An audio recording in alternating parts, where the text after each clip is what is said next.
بسم الله الرحمن الرحیم. الحمد لله و الصلاة و السلام علی رسول الله صلی الله علیه و سلم.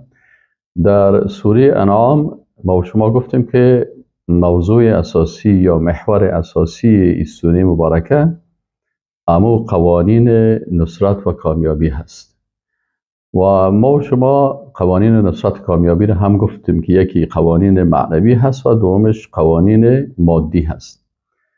و در بحث اولی که ما شما شروع کرده بودیم قوانین معنوی در جهاد فی سبیل الله و گفتیم که انسان‌های مؤمن وقت میتونن که در راه الله جهاد بکنن و نظام الله را در زمین الله تطبیق بکنن وقتی که اونا بعضی از صفات معنوی قوی داشته باشن. و اولی صفات از اینا گفتیم که صفای قلبی بود که الله متعال در ترس قلبی و زیادت ایمان با تلاوت آیات قرآنی و توکل که در سوره آیات اول و دوم ما شما را خواندیم و در آیات سوم هم مسئله انجام دادن عبادات بدنی و مالی بود که این در آیات سوم ما شما خواندیم و امروز ما شما به آیت چهارم رسیدیم که در آیت چهارمی اعوذ بالله من الشیطان الرجیم بسم الله الرحمن الرحیم كما اخرجك ربك من بيتك بالحق وان فريقا من المؤمنين لكارهون. در اینجا کما اخرجک چنانچه میگه ربک اخرجک بیرون کرد تو را ربت پروردگارت من بیتک از منزلت بالحق به حق و این فریق من المؤمنین لکارهون با وجود از اینکه یک تعداد از مؤمنین کراهیت داشتن. در اینجا مسئله مهمه که در اینجا درس برای ما و شما میه موضوع حکم جهاد است و واقع شدن غزوه بدر است. در غزوه بدر طبعا دوستای عزیز غزوه بدر یکی از غزوات اسلامی هست و اساس از این غزوه وقتی که قبل آیت شریف نازل شد در مدینه منوره که مسلمان ها باید چی کنن چون مظلوم واقع شدن بر از اینا اجازه داده شد که اینا در مقابل دشمنا جهاد بکنن و وقتی آیات قرآنی در مورد حکم جهاد و فرضیت جهاد معلوم شد و بیان شد و باید انسان‌های مسلمان بفهمه که اصلا جهاد دو قسم است، یکی جهاد هجومی هست و یکی جهاد دفع میگن. جهاد دفاعی هست و جهاد هجومی هست. بسیاری کسا در مسائل جهاد امی دو حکم درست نمیفهمند. جهاد هجومی وقتی است که مسلمان ها نظام دارن، حکومت دارن، رهبریت دارن، قیادت دارن، خلافت دارن، به خاطر نشر اسلام اینا جهاد هجومی میکنن تا که دعوت اسلام به سرزمین های دیگه هم برسانن و مردمای مظلومی که تحت استعمار قوت های استکباری قرار دارن اونا را نجات بدن و بر از اونا فرصت امی جهاد و فرصت دعوت بر از اینا مساعد شوه و بر از اونا فرصت قبولی دین اسلام چی شوه این فرصت بر از اینا آماده شوه و مسلمان ها در اینجا تحت رهبریت امو قائد خود تحت رهبریت امیر جهاد و تحت رهبریت خلیفه مسلمان ها اینا جهاد میکنند. این جهاد هجومی هست. جهاد دفاعی کدام یکی هست؟ جهاد دفع یا جهاد دفاعی جهادی هست که در جهاد دفع اونجا مسلمان ها از طرف دشمنا مورد هجوم قرار گرفتن و سرزمین از اینا غصب میشه و از پیش مسلمان ها بسیاری از بعضی از مناطقشان گرفته میشه و مسلمان ها آل هجوم دشمنا را دفع از خود میکنن. در این جهاد دفع احکام خاص است و در جهاد هجومی که هست او چی هست؟ احکام خاص خود داره. در جهادی که به خاطر چی هست؟ هجوم از مسلمان ها بر مناطق غیر مسلمان ها به خاطر نشر دعوت حرکت میکنن و به خاطر گسترش نظام اسلام حرکت میکنن، در اونجا طبعا قیادت، امیر داشتن، رهبریت و این چیزها شرط است. چرا که در اون صورت اونجا خود نظام هست و مسلمان ها میخوان، مسلمان ها نظام خود دارن، آرامش خود دارن، زندگی خود دارن، میخوان که برای دیگرها دعوت اسلام برسانن و همون لشکر اسلام پیشرفت بکنن. اما در جهاد چی که است، در جهاد دفع که دفاعی هست، بازدهی این شرایطی که است نیست. مثلا وقتی مسلمان ها سرزمینشان گرفته میشه و غصب میشه، مثل که حال مسلمان ها قرار دارن و صهیونیستا بالای فلسطین حمله کردن و یا مثلا انال ای جهاد دفع بالای مسلمان ها از چه وقت شروع شد؟ از زمانی که اسپانیا یا اندلس در دست امو نصرانی ها افتاد و مسلمان ها را زدن و کشتن. و ما و شما در تاریخ اندلس هم میخوایم که اونجا امو قرطبه و طلیطله و مناطق اسلامی که به نام اندلس بود و این قرطبه اینا شهرهاش بود و مسلمان ها بسیار با عزت بودن، لکن دشمنای اسلام این منطقه را گرفتن، غصب کردن و نامش هم تغییر دادن به نام اسپانیا. و این سرزمین چی شد؟ سرزمین غصبی از طرف کفار که از پیش مسلمان ها گرفتن. از اونمو وقت علما میگن که جهاد دفع بالای مسلمان ها فرض عین شده هست که باید دفع بکنن. در اینجا اگر امیری نباشه و نظام نباشه و رهبریت نباشه، اگر 4-5 نفر مسلمان هم یک جای میشن و یکی را به صفت امیر خود تعیین میکنن و دفع میکنن، این برشان اجازه هست. و در اینجا باز نه اجازه پدر است و نه اجازه مادر و نه اجازه و نه شرایطی که در جهاد چی است. و ایش جهاد دفع است، این فرض عین است، مثل نماز. حال شما در نماز از مادرتان از پدرتان اجازه میگیرین، اونجا باز دیگه پانیست. این چون فرض عین شد، در فرض عین دیگه باز دیگه شرایط است، مجبور هستی تو را باید انجام بدی. ولو که 2 نفر هم باشن میخیزن در مقابل دشمنای اسلام استاد میشه. 1 نفر هم که باشه میخیزن جهاد میکنن و برای کفار ضربه را میرسنن. این جهاد دفع میگن.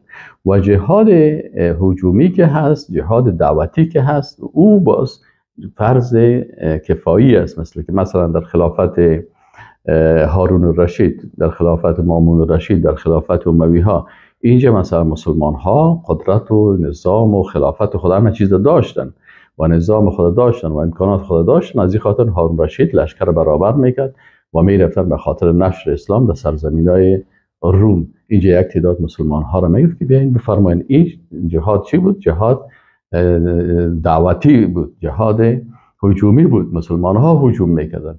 اینجا باز فرض کفایی هست. پس جهاد 2 حالت داره، فرض کفایی و فرض عین. فرض عین در وقت است که جهاد دفع باشه. و این چه وقت بالای مسلمان ها فرض شدن؟ از زمانی که اسپانیا یا اندلس سقوط کرد و به اسپانیا نام از این تبدیل شد. این از این وقت، یعنی اسپانیا که سرزمین مسلمان ها هست، ایرا کافرها از پیش مسلمان ها گرفتن. بعد از اون هندوستان ها گرفتن. هندوستان اینجا نظام اسلامی بود، حکومت اسلامی بود و ایرا سقوط دادن و عوضش ایرا به هندوها تسلیم کردن. همین قسم مثلا در فلسطین، این سرزمین مسلمان ها هست، صهیونیستا آمدن و ایرا غصب کردن. بناهن سر مسلمان ها حال فعلا. و همین قسم دیگه مناطقی که تحت سیطره دشمنای اسلام است. این حال در جهاد دفع، در اینجا که فرض عین است، باز اون شرایطی که یا اون سهولت هایی که در جهاد هجومی و دعوتی هست باز اون نیست. از این خاطر بعضی کسا خلط میکنن بین از این 2 حکم که باید در این قسمت ما و شما متوجه باشیم.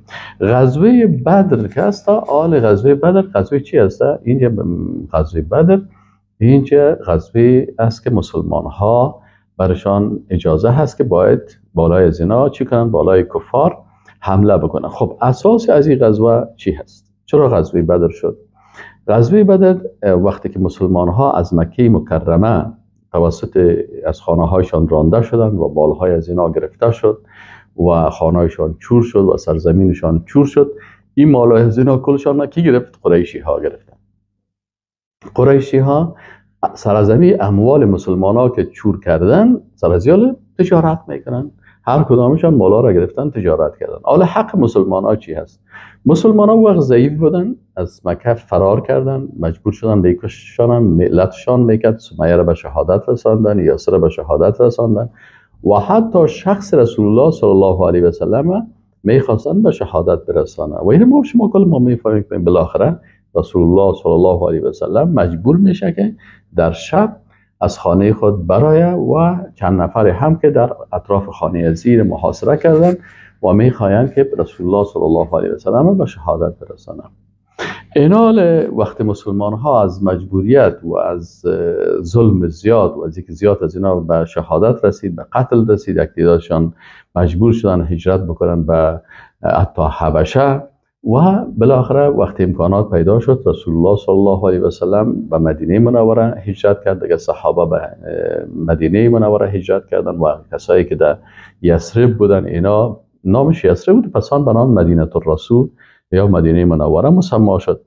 این حال مسلمان ها حال دیگه در مدینه منوره قدرت خدا دارن، مسلمان ها مثلا حکومت خدا دارن، نظام خدا دارن. حال مسلمان ها باید حق خدا از پیش قریشی ها بگیرن. قریشی ها کاروان بار میکنن، مال های مسلمان ها هست. کاروان کلش مال های مسلمان ها و مال های را که چور کردن سرزو تجارت میکنن و میبرن میرن و خانه هایشان هم همین قسم غصب کردن و مال هایشان هم و مواشیشان هم و حیواناتی که داشتن، هر چی که داشتن خلاصه. حال مسلمان ها باید چی بگن؟ وقتی که ما شما میگیم للفقراء المهاجرین در آیت قرآن میخونیم، این مهاجرین فقیر چرا شدن؟ این فقیر که عبدالرحمن ابن عوف بود، عثمان ابن عفان بود، دیگه صحابه بودن، ابوبکر صدیق، اینا خب بسیار تجاران میلیونرها بودن. به خاطر چی اینا فقیر شدن؟ به خاطر از اینکه دست خالی فرار کردن آمدن در این منطقه ایران احتیاج محتاج شدن و انصاری ها کتشان کمک میکردن و رسول الله صلی الله علیه و سلم بین از اینا برادری و اخوت پیمان شد. ما شما در درسای سیرت مسئله میخوانیم. به هر صورت آل امین لشکر قریشی، امین کاروان قریشی ها این دیگه رفته به شام و از اونجا دیگه تجارت میکنن، آل مال میاره. مسلمان ها به رسول الله صلی الله علیه و سلم برای مسلمان ها میگه که هذه عیر قریش، اینی کاروان قریشی است، فیها اموالهم، این بین ازی اموالشان است، فاخرجوا الیها لعل الله، این میگه که شما در چیز شما برای خارج شون میشه که الله ینقلکموهما، که الله را بر شما انتقال بکنه. یعنی بخیزین امی قسم که مالای شما را حمله کرده بودن و مالای شما را گرفته بودن، آل پس برین انتقام از پیششان بگیرین، مالایتان هم بگیرین، سر کاروانشان باید حمله بکنین. و همینجا میشه که رسول الله صلی الله علیه و سلم با امرای صحابه آماده میشن برای حمله برای کاروان دشمنای اسلام، دشمنایی که اینا در دار حرب هستن و دار حرب است. و این دار حرب که است کسایی که مسلمانان را از خانهایشان کشیدن، از فامیلشان کشیدن، کشتن، قتل کردن، به شهادت رساندن، چیزی که از دستشان کرده هست. آلی حربی ها کاروانشان است. مسلمان ها حق داره که کاروان حربی هایی که سرشان ظلم کردن از پیش از اینا انتقام خود بگیرن و به این خاطر در مقابل دشمنای الله اینا خارج میشن. خب چون اینجا مسئله کاروان هست، بعضی کسایی را رسول الله صلی الله علیه و آله گفت که کسایی که خارج میشن امرای ما خارج شویم و میریم در مقابله با امی چیز کاروان قریشی ها. و در اینجا مسلمان ها تقریبا 313 نفر هستند یا 314 یا 317 در کتاب های سیرت. الرحیق المختوم همین قسم تعدادشان مختلف ذکر میکنن و میگه که مسلمان ها هستن و 82 نفر یا 83 نفرشان یا 86 نفرشان از جمله مهاجرین است و تقریبا 61 نفر از اوس است و 170 نفر هم از خزرج است. یعنی اینجا مهاجرین هستن و انصار هستن و در انصار اوس و خزرج هست. اینجا مسلمان ها چی دارن؟ امکانات بسیار کم جنگی دارن، 1 دانه یا 2 دانه اسب دارن و 70 شتر دارن، شترشان 70 تاست و اسبایشان تقریبا 1 یا 2 دانه هستن که 2-3 نفر رو تو به نوبت سوار میشن. و رسول الله صلی الله علیه و سلم چی میکنن؟ رسول الله صلی الله علیه و سلم با امرای صحابه در این غزوه حرکت میکنن و بیرق مهاجرین به آل دیگه چون جنگ است و چی است اینال ما به شما گفتیم که در غزوه است، در جنگ است، دو آمادگی است، یکی آمادگی معنوی هست و یکی مادی هست. بالاخره رسول الله صلی الله علیه و سلم از نگاه آمادگی مادی اینجا باید نقاط استراتژیک، مسائل تقسیم بندی، راست لشکر، چپ لشکر، وسط لشکر، قیادت عمومی، اینا کلش باید تعیین شود و رسول الله صلی الله علیه و سلم من حیث رهبر عمومی، امیر عمومی جهاد است در اینجا و در بخشی که میمنه یا راست رو میمنه میگن در زبان عربی، یک تعدادی هستن که به طرف راست لشکر هستن، یک تعداد در چپ لشکر هستن، این میسره میگن و یکی هم در وسط لشکر هستن. امیر جهاد در بخش میمنه زبیر ابن عوام رضی الله تعالی عنه هست و بیرق مهاجرین پیش کی است؟ پیش علی رضی الله تعالی عنه و بیرق انصار پیش سعد ابن معاذ است و هر دو بیرق صاحب الرحیق المختوم میگه که بیرق علی رضی الله عنه و بیرق که در دست سعد ابن معاذ است، یعنی این هر دوشان سیاه رنگ داره. در اسلام بیرق جهاد است که مسلمان ها اما آل دی مملکت ها که به نام بیرق ملی میگن و قوم پرستی میکنن و بیرق ماش میکنن، نیگه نیست در اسلام.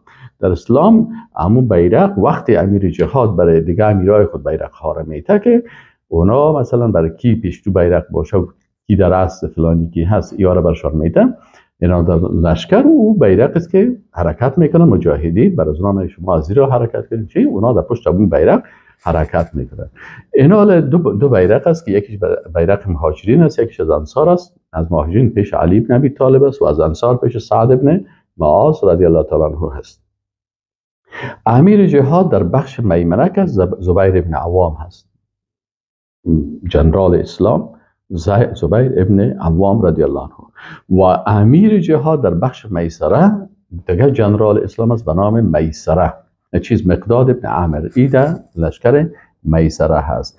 اما لشکر که در وسط هست ای به قیس ابن صعصعه رضی الله عنه چی واگذار میشه، ولی امیر عمومی جهاد بنان میسره، میمنه و وسط، اینا سه امیر است اینجا که اینا از سه بخش هستند. لکن امیر عمومی جهاد کی هست؟ شخص رسول الله صلی الله علیه و سلم هست.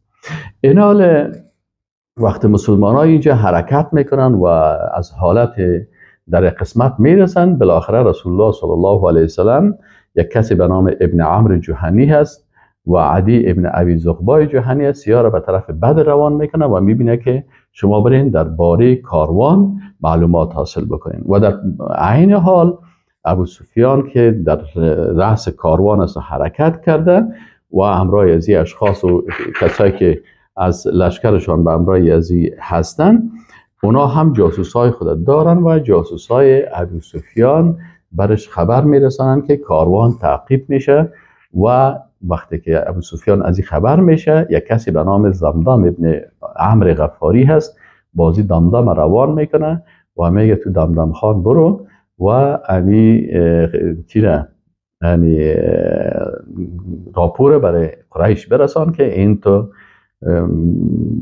فکر میکنم که باز لشکر رسول الله صلی الله علیه و سلم ما را تعقیب میکنن و شاید اینا بالای ما حمله بکنن. و به این شکل این دمدم خان میخیزه و حرکت میکنه و میره به اون طرف و وقتی که اونجا میرسه برای از اینا خبر میکنه، برای چیز خبر میرسن، هنوز فقط برای این میگه که یعنی شما آمادگی داشته باشین. لکن این میره وقتی در نزدیک میرسه بینی شطور خودم میبره، ببینین جاسوسای خطرناک کافرها چی چالهای را یاد دارن، این بینی شطور خودم میبره و شطور خودم گرد وقت میسازه بارای خودم وضعیت خود خراب میکنه، یعنی به این یخن خود چیل میکنه و فریاد میکشه مثل که بالفعل سر از این حمله شده باشه، این چال هم جور میکنه. این دمدم خان بسیار خطرناک میباشه. بالاخره این صدا میکنه اللطیم اللطیم، الک کاروانتان چطور شد و چنان شد. خب بالاخره الغوث کمک بکنین چطور کنین. خب به هر صورت مردم آماده میشن، قریشی ها فورا حرکت میکنن و میخواین که چی بکنن، میخواین که حمله بکنن و در این چی که است بالاخره قصه شموت میه و این آیات این سوره که هست درباره امی چی است. در آیت هفتم انفال الله متعال میگه و اذ یعدکم الله احدى الطائفتین. ای مسلمان ها، الله متعال بر شما یکی از دو طایفه را چی کرد؟ وعده کرد که با همراه یکی از دو طایفه شما در غزوه بدر چی میشین؟ ملاقات میکنین، میجنگین. دو طایفه کدام طایفه بودن؟ یکی طایفه کاروان بود، کاروان ابو سفیان بود، و لشکر دومی که باز اونجا ابو جهل خیست و همراه کاروان بسیار خطرناک با همراه اسبا و با همراه امکانات دیگه پاش در سیرت ذکرش بسیار تفصیلی هست، این حرکت کرده آمده هست. الله متعال بر از اینا گفت که شما آل میرین در جهاد و یکی از این دو طایفه روبرو میشین، یا با لشکر جنگاورایی که همراه ابو جهل هستند، در رأسش ابو جهل است، و این طرف دیگه یا به کاروانی که در رأس از او ابو سفیان است.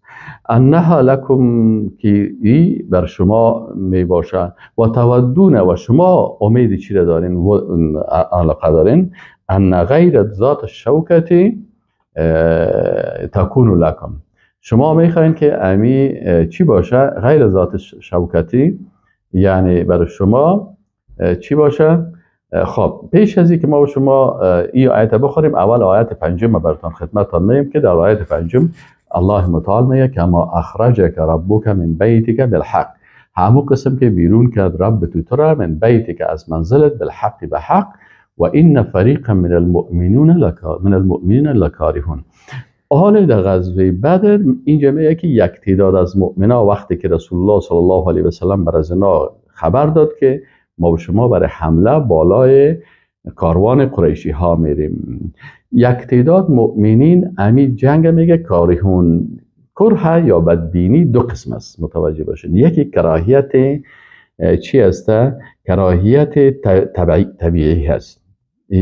طبیعتا انسان یک چیز خوشش نمیاد، یعنی آل مثلا امی مسلمانایی که در مدینه هستن طبیعتا جنگ خوش انسان نمیاد. طبیعتا چرا؟ جنگ کشتن است، شهادت است، سختی هاست، مشکلات است. این کره طبیعی میگن. یکی کراهیت اعتقادی هست. کراهیت اعتقادی است که یک کس حکم الله بد ببینه. کراهیت اعتقادی متوجه باشین، کراهیت اعتقادی یک نفر عقیدتا اسلام بدش میاد یا کتاب قرآن بدش میاد، متوجه هستین؟ این کره اعتقادی میگن. یکی کراهیت از نگاه عقیدت دو بخش تقسیم میشه. یکی کراهیت یا بدبینی اعتقادی هست. کراهیت بدبینی اعتقادی است که یک شخص عقیدتاً بدش میایه، مثلا میگه مرا اسلام بد میایه، مرا پیغمبر بد میایه، مرا کعبه بد میایه، مرا جهاد بد میایه، مثلا مرا شهادت بد میایه، مرا ریش بد میایه. اینی کراهیت اعتقادی ای از جمله نواقص دگانه ایمان است. یعنی اگر کسی خدا مسلمان هم بگویم و بدش بیایه، عقیدتاً بدش بیایه، چی بدش بیایه؟ احکام اسلام. مثل که بعضی کسا هست مرتد میشن به میسا، مثلا چی میگن؟ بعد من میای اسلام بخی. اسلام میگه ما در خانه مسلمان پیدا شدیم لکن اسلام خوشم نمیاد یا قرآن خوشم نمیاد. بعضی کمونیستا، بعضی بیدینا، بعضی سکولات ها، بعضی دموکرات ها این گپ ها را میگن. اینال جهاد بدشان میاد. از این خاطر جهاد من حیث کل جهاد رد میکنن و هر مجاهد سرش نام بدی را میگذارن. مثل که مثلا کمونیستا مجاهدین اسلام که به ضد روسا جهاد میکردن به نام چی میگفتن؟ به نام اشرار میگفتن. یا مثلا در زمان کافرای دیگه که بودن در وقت از اینا، وقتی که مجاهدین به ضد امریکایی‌ها جهاد میکردن باز اینا را تروریست میگفتن. اینا به این شکل اینی کسایی که مجاهدین به شکل عام تروریست سرشان خطاب میکنن و جهاد تروریسم میگن، اینا کافرایی هستن که با جهاد کراهیت اعتقادی دارن. این انسانی که لفظ تروریست برای مجاهدین استعمال میکنه و لفظ تروریسم برای جهاد استعمال میکنه، این الفاظ هست که اینا عقیدهشون همین قسم است که هر کسی که به ضد کفار جهاد بکنن اونا را دهشتگر و تروریست میگن.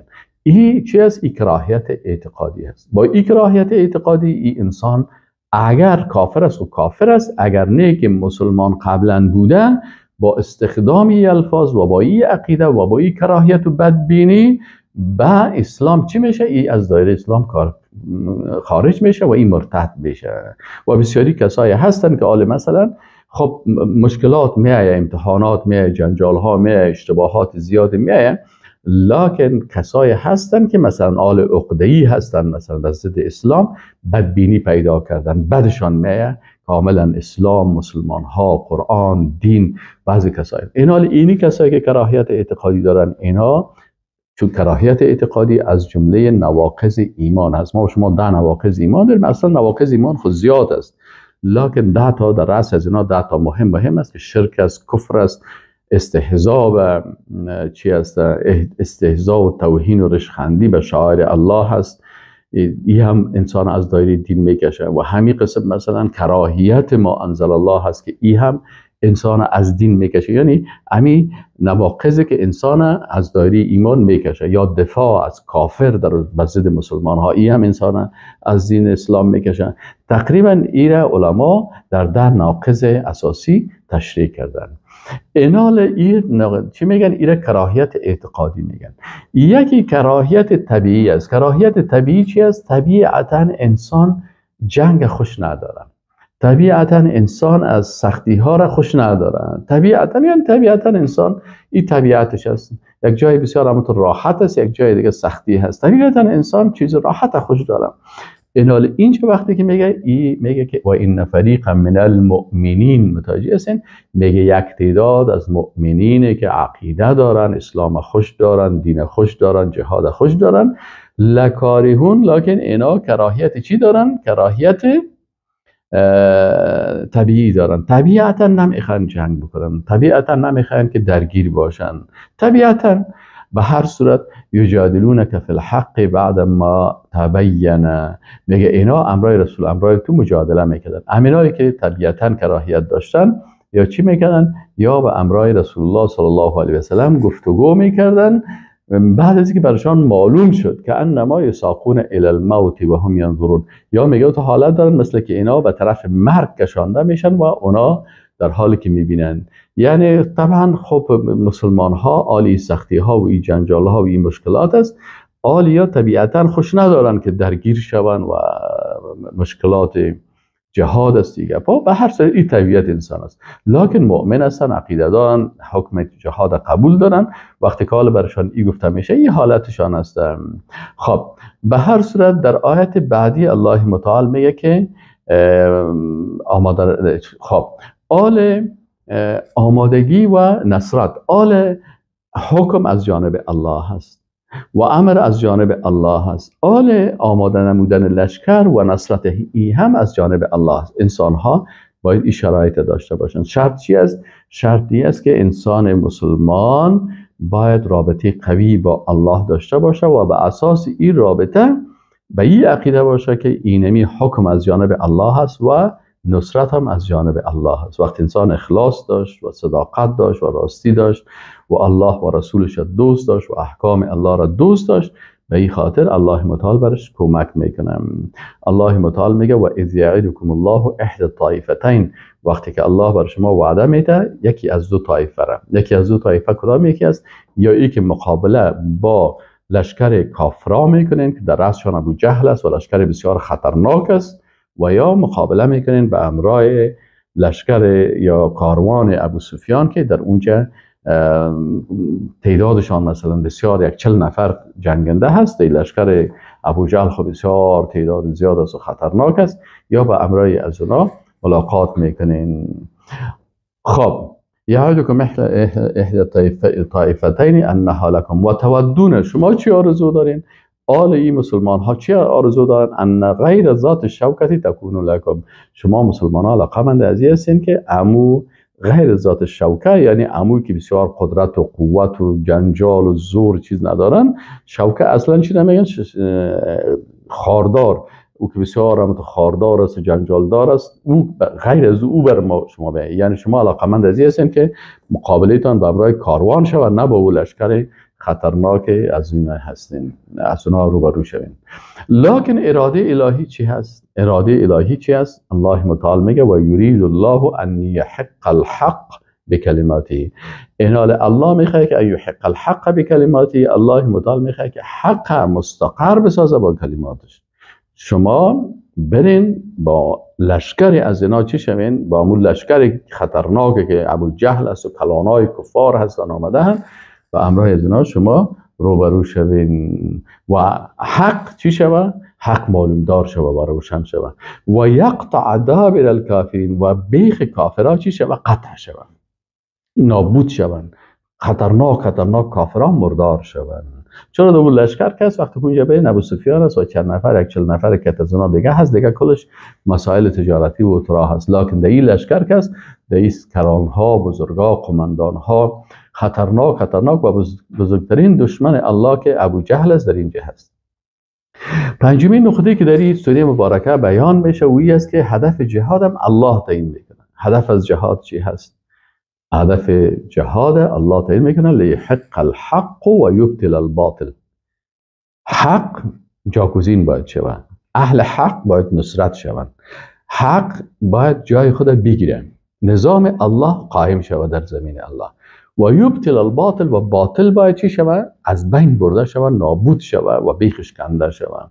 ولو کره المجرمون، اگرچه که مجرما ایره خوش ندارن، مجرما خوش دارن که باطل قوی باشه، لکن الله چی میکنه؟ الله میخواه که حق باید پیروز باشه. این اراده الهی هست، لکن در این اراده خود در انسان ها چی کرده؟ چون نظام تشریعی جهادی هست، در انسان ها اختیار داده و اینا با اختیار خود چی میکنن؟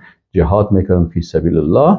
به خاطر چی؟ به خاطر از اینکه حق جاگزین شود، جاگزین باطل شود و باطل نابود شود.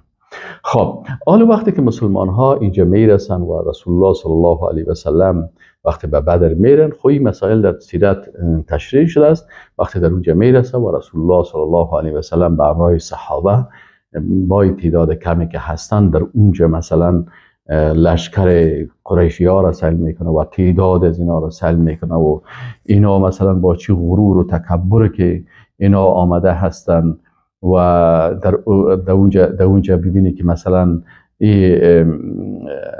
کسایی که در اینجا به حساب در لشکر ابو جهل هستن، این لشکر شما سهل کنین که چقدر خطرناک هست و وقتی اینا را میبینه دیگه واقعا رسول الله صلی الله علیه و سلم چون انسان هست و در عالم اسباب صحابه را یعنی اصحاب خود تربیه هم کرده و چی میکنه و صحابه تربیه هم شدن و صحابه آماده هم هستن، آماده قربانی هم هستن، ولی با وجود از این هم چی هستن؟ مشکلات زیاد در اینجا وجود داره و رسول الله صلی الله علیه و سلم باز بالاخره یکی از وسایل مهم دیگی که به وسایل نصرت است، وسایل معنوی و چی هست؟ استغاثه و رجوع به الله متعال است. الله متعال میگه استستغیثون ربکم، وقتی که شما استغاثه میکنین به ربتان. رسول الله صلی الله علیه و سلم استغاثه میکنه. استغاثه چی است؟ یکی از عبادات ما شما عبادات زبانی را خواندید. در عبادات زبانی متوجه باشین که انسان وقتی میخواد از قرآن عقیده خود بگیره، در قرآن میگه که یکی از عبادات چی است؟ استغاثه هست. ما در عبادات زبانی مثلا حمد داریم و تحلیل داریم و ذکر داریم و تلاوت قرآن داریم، اینا کلش از عبادات های چی هستن؟ زبانی هستن. و از عبادات زبانی یکی هم دعا هست و از عبادات زبانی یکی هم استغاثه است. خب ما و شما خب اصلا عبادات خوانیم که 6 قسم عبادت هست. عبادت فکری هست، عبادت قلبی هست، عبادت زبانی هست، عبادت بدنی هست، عبادت مالی هست و عبادت تشریعی. این 6 قسم عبادت است.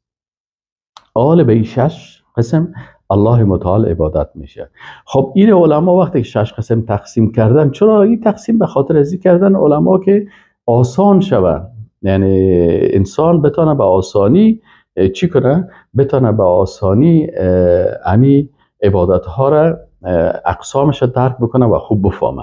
در غیر از او در هر عبادت کس مثلا وقتی یک نفر حج میره، در حج وقتی که شما میرین در اینجا هم عبادت فکری هست، فکرتان تفکر و تدبر هست، عبادت در حج مثلا عبادت قلبی هست، چون قلب انسان با الله هست و خوف و رجا و محبت در حج هست. عبادت مثلا زبانی هست، با زبان انسان عبادت میکنه لبیک اللهم لبیک.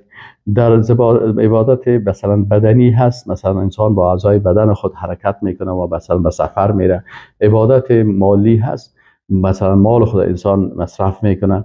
و عبادت تشریعی هست که چون شریعت یا حکم الله تطبیق میشه.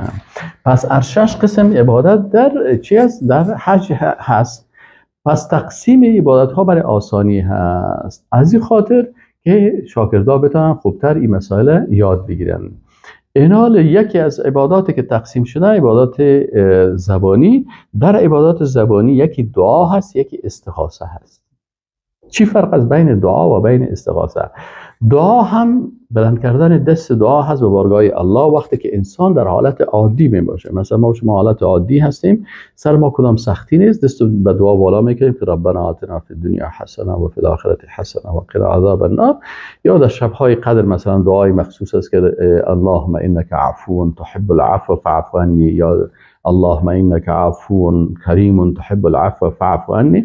یا الله تو عفو هستی، عفو بسیار عفو کننده هستی و کریم هستی، تو مرا عفو بکو در این شبهای قدر که این دعای مخصوص شب قدر است. اینال در این دعا هست. استغاثه چی را میگن؟ استغاثه هم دعا هست، دعا هم دعا هست، استغاثه هم دعا هست. در استغاثه هم انسان دعا میکنه به بارگاه الله. پس فرق دعا و استغاثه چی شد؟ که دعا در حالت عادی می باشه، استغاثه در حالتی که سر انسان بسیار سختی می باشه و مشکلات می باشه و درد و رنج می باشه. باز اینجا وقتی به بارگاه الله و بسیار عاجزی ایستاد میشه و احساس درد میکنه، این باز استغاثه میگن. آل رسول الله صلی الله علیه و سلم در کدام حالت قرار داره؟ در غزوه بدر که لشکر مسلمان ها آمده هست، از اون طرف لشکر کافرها که چند از اینا از نگاه نفر، از نگاه سلاح، از نگاه مهمات، از نگاه لوجستیک و سایر گپا، اینا دیگه بسیار امکانات چیزای زیاد دارن.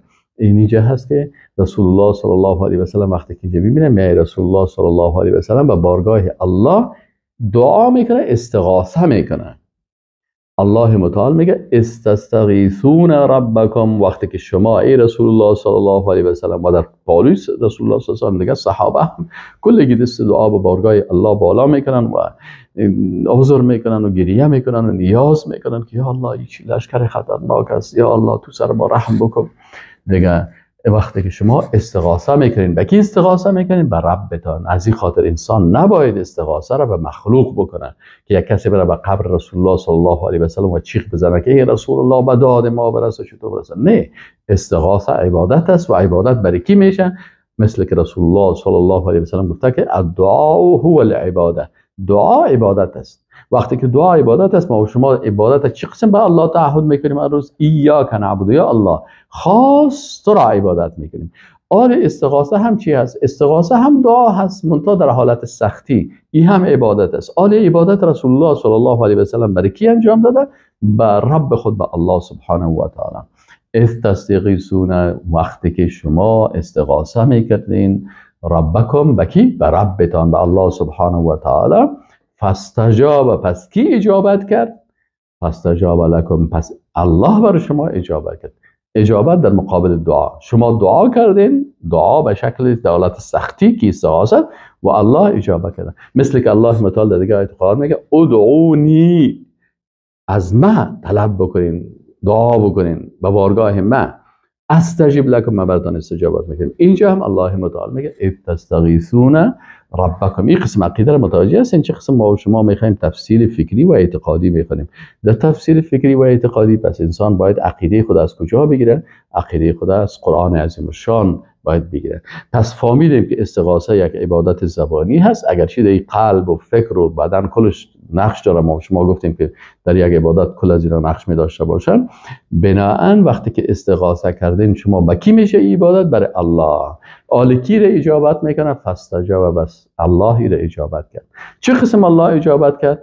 وحی بر رسول الله صلی الله علیه و سلم آمد که الله متعال میگه که انی ممدکم ب1000 من الملائکه مردفین.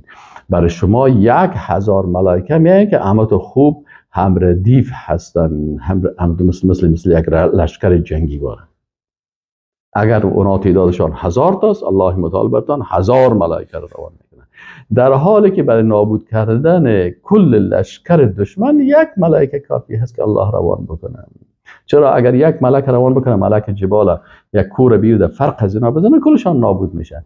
لکن اینجا به خاطر چی؟ به خاطر ازی که مسلمان ها از نگاه ظاهریشون در عالم اسباب قرار دارن، اینا تحت تاثیر تعداد هستن که تعداد دشمن ها زیاد است. حالا بسیاری وقتا شما ببینید اکثر مسلمان ها که والله لشکر دشمن اقدر است، مثلا بازونا هم اعلان میکنن که فلانی مملکت 1 میلیون لشکر داره، فلانی مثلا 10 لک داره، فلانی 20 لک داره، فلانی قدر داره، فلانی قدر داره.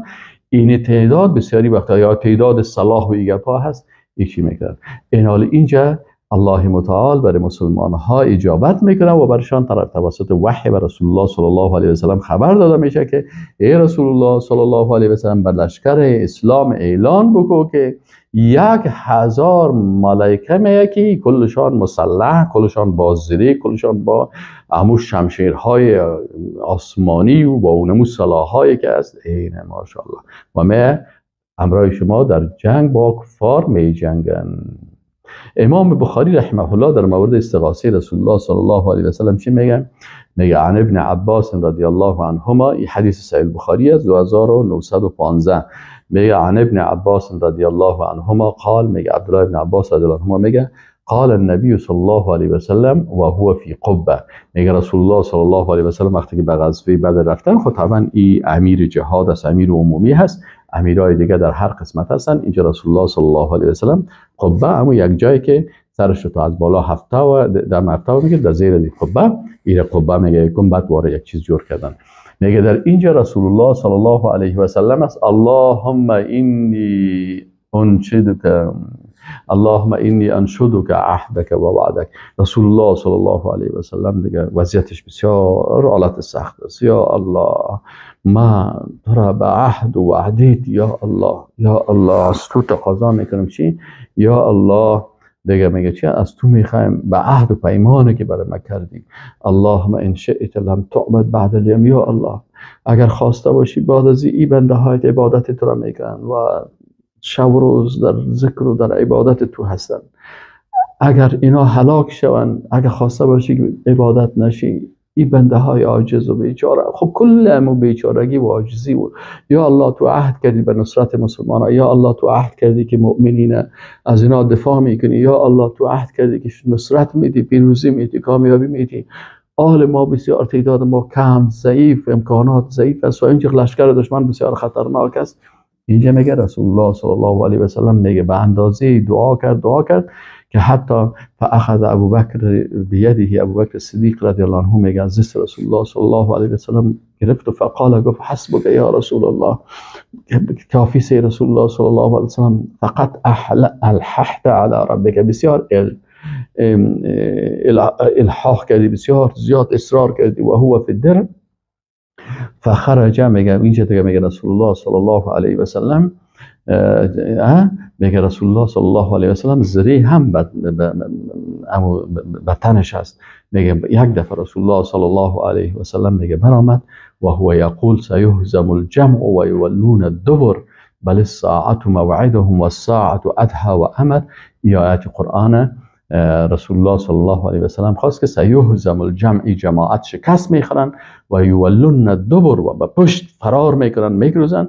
بل الساعة موعدهم، اصل موعد از اینا روز قیامت است، و ساعت و ساعت قیامت که است، ادهى و امر بسیار بزرگ و بسیار تلختر است. یعنی اینجا هم اینا تلخی از اینا میچشن و این عذاب اینها خواهند چشید. و همینجا هست که چی هست؟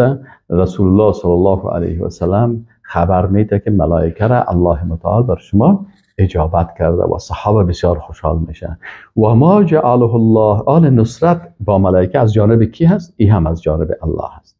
و ما جعله الله الا بشرا ولتطمئن به قلوبکم، الله متعال این 1000 ملائکه را که برای شما پیام داد، این چی هستن؟ این لشکر الهی که در مدد شما و همکاری شما میه، این بشارت از خوشخبری هست برای مسلمانان و به خاطر اطمینان قلبی مؤمنین هست که قلبهای از اینا اطمینان پیدا بکنن. و من نصر الا من عند الله، و نصرت نیست مگر از جانب الله. مسلمان ها چه وقت کامیاب میشه؟ وقتی که نصرت الهی به همراهشان باشه. وقتی که نصرت الله بود، الله لشکر خاص خود بر از اینا روان میکنه و از مسلمان ها دفاع میکنه. از این وقتا از خاطر بعضی اوقات ما و شما میبینیم که در یک جای مثلا 5 نفر مجاهد واقعی فی سبیل الله، 5 نفر مجاهد موحد در مقابل یک لشکر 1000 نفری و با طیاره و با تانک ها و با امکانات دشمن ها چی میکنن؟ یا مقاومت میکنن و اینا را شکست میدن. این از کجا میشه؟ اینجا نصرت الهی میباشن. و من نصر و کامیابی نیست الا من عند الله، مگر از جانب خود الله هست. ان الله عزیز حکیم، الله ذات عزتمند است که غالب هست. ذات عزتمنده که غالب است، او هست که نصرت میده. و حکیم ذات است که بسیار با حکمت است و حکم خودم با حکمت میکنه. از این خاطر الله متعال با حکمت خود سر شما حکم کرده که شما جهاد بکنین، شما اخلاص بکنین، شما تقوا داشته باشین، شما اخلاص داشته باشین، شما ایمان داشته باشین. این حکم الله هست. لکن الله متعال غلبه از جانب الله هست. و در صورت که شما همین صفات را که الله میخواد که شما داشته باشین، باز شما نصرت الله نصیبتان میکنه. خب آمادگی نفسی هم از جانب الله هست. الله هست که در جنگ هم آمادگی چی میتونه؟ آمادگی نصرت مسلحانه مادی که با 1000 ملائکه آماد، از دیگاه نفسی و روانی هم مسلمان ها نیاز دارن که اینا برشان چی داده شود؟ بر از اینا امی قوت روانی هم داده شود، آرامش داده شود. این چه قسم برای اصحاب بدر داده میشه؟ اذ یغشیکم النعاس امنة منه. الله متعال میگه در اینمی وقت جنگ برای صحابه چی میه؟ یک نعاس میه، یک پینگی، یک خواب میه برای از اینا. حتی بعضی صحابه روایت میکنه که فلانی شخص میگه من میدیدم که حتی شمشیر شاستا که فتح از دستش میلخشید. این خواب در اثنای معرکه این چطور است؟ امنة منه، یک آرامش است که روانی الله بر شما میده. و ینزل علیکم من السماء ماء، دیگه کمکای الله رسید. الله متعال برای اصحاب بدر، برای مجاهدین واقعی و این درس است برای مسلمان ها که همین قسم اگر مسلمان ها مثل مجاهدین بدر، مثل اصحاب رسول الله صلی الله علیه و سلم، همین قسم ایمان، همین قسم اخلاص، همین قسم تقوا، همین قسم صداقت، همین قسم یقین، همین قسم رابطه قوی معنوی و همچنان آمادگی قوی مادی این داشته باشن، الله متعال برشان وقتی که استغاثه میکنن 1000 لشکر برشان الله اجابت میکنه. اجابت الله یک. دوم کمک الله چی است که 1000 لشکر آسمانی ملائکه را برشان روان میکنن مسلح و مجهز. این برشان وعده میده. این دو. سوم به خاطر آرامش روانی الله متعال برای اینا چی میده؟ امنیت را باشین برای اینا. آل یک خواب یا یک پینگی، یک استراحت در چه وقت است؟ در جریان معرکه. این 3. چهارمی چی است؟ و ینزل علیکم من السماء ماء. او طرف دشمنا باران نیست، او طرف اونا در چی هستن؟ در گرمی و در سختی. این طرف مسلمان ها برشان یک باران میشه که این باران چه قسم باران است؟ بارانی هست که هم سرد میشن، قوت و بشاشت برشان پیدا میشن و هم زمین چی میشه؟ زمینی که مثلا چی است؟ این زمین سخت میشه، مثل زمینی که قیر کنی که پای خودم میمانن، اما مستحکم نمیلخشن. ولی دشمن در مقابل از کل ذلت ها بر از اونها هست. لیطهرکم به، تو آبی که شما را با این آب پاک میکنه صحابه را شاد و پاک و صفا و با بسیار آرامش. و یذهب عنکم رجز الشیطان. و این وقتی که الله متعال این آب رحمت بالا از جان نازل میکنه و اینجا پاک میشن و از اینها امو پلیتی که شیطان آرامش از جانب الله هست، آب که نازل میشه اینا را پاک میکنه و پلیتی شیطان ایده از پیش شما از بین میبرن ولی یربط علی قلوبکم، تا که قلبهای شما را خوب مستحکم بسازن و یثبت به الاقدام، و اقدام شما را هم چی کنه؟ ثابت قدم. پس الله متعال ملائکه را برشان وعده میکنه، دعایشان اجابت میشه و برشان همین پینگی میایه و برشان باران رحمت نازل میشه، اینا پاک میشن، برنامه های شیطان، وسوسه های شیطان از اینا کاملا گم میشه، قلب هایشان مستحکم میشه و قدم هایشان ثابت قدم میشه. این کلش در چی هست؟ کلش ببینید چندین کمک الهی که بر از اینا میرسه برای مسلمان های موحد. از این خاطر این درس است برای مسلمان ها که اگر مسلمان ها میخواین که واقعا نصرت الهی برشان نصیب شود، این تو مثل اصحاب بدر خدا بگردانن، ولو که تعدادش کم بود، ولو که امکاناتش کم بود، الله متعال باز نصرت خدا برای مؤمنین میاره و تمام برنامه ها و پلیدی های شیطان رو دور میکنن و الله هست که قلب ها را مستحکم میسازه و قدم ها را استوار میسازه. این کلش مربوط الله هست که اینجا الله متعال میگه. خب از یوحی آل تایید با نزول ملائکه و انداختن ترس در قلب های دشمنای توحید هم از جانب الله است. آل در مقابل در قلب دشمن ها چی میپرده؟ این طرف مسلمان ها قلبایشان مستحکم شد، ثابت قدم شدن، روحن، فکرن، ذهنن، از هر جهت برای از اینا آرامش آمد، آماده 100% هستن برای جهاد فی سبیل الله. الله متعال اینا را آماده ساخت. آل در مقابل لشکر دشمن چه هست؟ اذ یوحی ربک الی الملائکه انی معکم، الله متعال وحی میرسانه به ملائکه، برای ملائکه حکم میکنه که انی معکم، ما به امر شما هستم، فثبتوا الذین آمنوا، شما ثابت قدم بسازین مؤمنان را. الله متعال برای کافرها چی میگه؟ سألقی فی قلوب الذین کفروا الرعب، در مقابل ازی الله متعال میگه در قلب دشمنای اسلام، در قلب کافرها الله متعال ترس میپرده. فاضربوا فوق الاعناق واضربوا منهم كل بنان، دیگه شما ملائکه به همراه شما مسلمان ها گردنهای از اینا را بزنین و پنجاهایشان را قطع بکنین.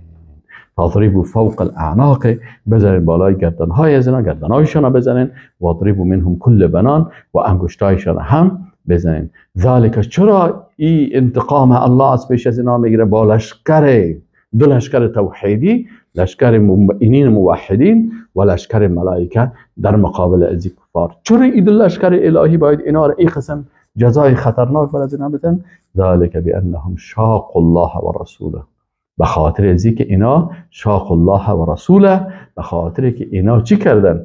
اینا بدبینی کردن، شقاوت کردن، دشمنی کردن با الله و رسولش، یا اعلان کردن دشمنی خدا با الله و رسولش. ابو جهل چه قسم دوستای الله را به شهادت میرساند؟ امیه ابن خلف چه قسم بلال حبشی سر شکمش به خاطر چی سنگم ایمان؟ به خاطر ازی که دشمنی خدا با الله ثابت بکنه. این میگفت که احد میگفت او در سر شکمش در صحرای سوزان، در سر ریگستان بسیار سوزان و سنگ میآورد در سر شکمش میکساشت و بلال حبشی را اذیت میکرد. چرا؟ و سمیه رضی الله عنها را چرا مثلا با نیزه میزنه و به شهادت میرسانه؟ و یاسر چه قسم به شهادت میرسانه؟ و عمار چون اینا لشکر توحید هستن، موحدین هستن، موحدین بودن. اینا دشمنای الله، دشمنی خدا بر از اینا اعلان کردن. دیگه الله متعال میگه ذالک بانهم شاقوا الله و رسوله، دشمنی کردن با الله و رسولش و موحدین، کشتن و زدن و از خانه‌شان کشیدن و مالشان چور کردن، کلشان فقط به خاطر ازی که اونا میگفتن لا اله الا الله، به خاطر که مؤمن بودن. فان الله شدید العقاب، یقینا که الله بسیار سخت عقوبت گیرنده هست. ذالکم فذوقوه، ای عذاب هست ای کافرها که الله بر شما میچشانه. و ان للکافرین، ای خو عذاب دنیایی است، ای خو نتیجه دشمنی توحید در دنیا هست که شما هلاک میشین، برباد میشین، ذلیل میشین و اسیر میشین و زخمی میشین و کشته میشین. و ان للکافرین عذاب النار، و یقینا که برای کافران عذاب اخروی خطرناک است که او عذاب چی است؟ عذاب آتش دوزخ است.